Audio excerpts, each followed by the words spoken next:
Bienvenue à l'écoute de notre émission Vers d'autres cieux. Nous sommes aujourd'hui en compagnie de Pierre Péchou. Bonjour. Bonjour Oscar, chers auditeurs, bonjour. Alors vous venez à ce micro nous apporter un texte de réflexion pour notre émission Vers d'autres cieux. Vous nous invitez à prendre donc un passage de la Bible que l'on trouve dans la lettre de Paul aux Romains. Oui, et le passage particulier se situe au chapitre 1, et c'est la fin de l'introduction de la lettre que Paul écrit. Et je vais vous lire le verset 16. Paul dit, suite à un raisonnement, « Car je n'ai pas honte de la bonne nouvelle, elle est en effet puissance de Dieu pour le salut de quiconque croit. » De quelle bonne nouvelle est-ce que parle Paul ici dans ce texte ? Alors, comme je vous l'ai dit, c'est la fin de toute son introduction. Et deux thèmes principaux vont revenir dans les 15 versets qui précèdent celui que nous avons lu. Et ces deux thèmes sont la foi et la bonne nouvelle du Fils de Dieu. En fait, la bonne nouvelle, pour répondre à la question, c'est Jésus-Christ qui est venu sur la terre, qui est mort, mais qui est ressuscité. Là se situe le point principal pour Paul de la bonne nouvelle, c'est la résurrection du Christ, parce que cette résurrection peut être la fondation de toute l'espérance chrétienne d'une vie nouvelle. Et alors quand il dit qu'il suffit donc de croire à la bonne nouvelle pour être sauvé, sauvé de quoi, Pierre Péchou? Sauvé de la mort? Oui, alors c'était pas vraiment présent dans le verset que nous avons lu, mais vous avez raison de le dire, parce que ça serait la conclusion presque de cette annonce faite au verset 16. Cette bonne nouvelle qui est puissance de Dieu pour le salut, c'est effectivement une offre de vie éternelle.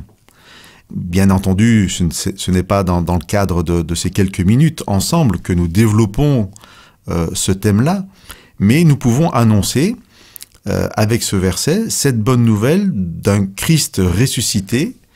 Dans d'autres passages, on apprendra que par sa résurrection, il a vaincu la mort, et donc Dieu nous offre une vie éternelle. Et ce verset est intéressant parce qu'il dit quiconque croit, et le quiconque a toute son importance.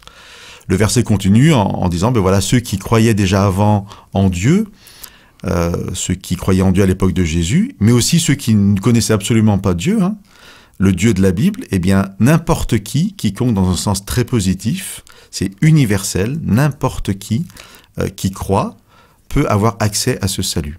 Alors finalement, ça paraît facile, simple comme ça, juste de croire à cette bonne nouvelle, entre guillemets, mais à la fois ça peut être difficile parce que la mort de Jésus et sa résurrection, on est dans l'incapacité de vérifier ça aujourd'hui. Oui, alors cette réflexion, Oscar, je voudrais la traiter à deux niveaux en quelque sorte.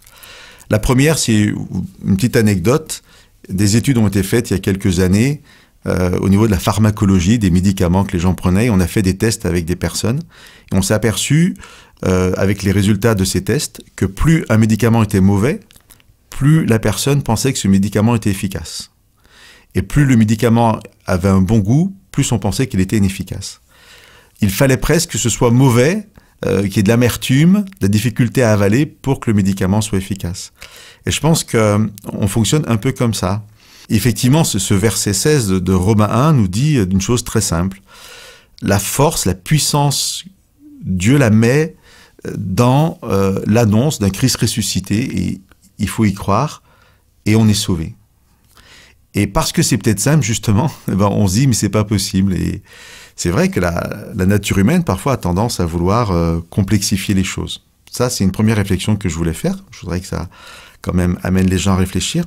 Mais la seconde, c'est que ce verset parle deux fois. C'est le deuxième thème important, je ne sais pas si je l'avais souligné dans ce début de lettre, c'est la notion de foi.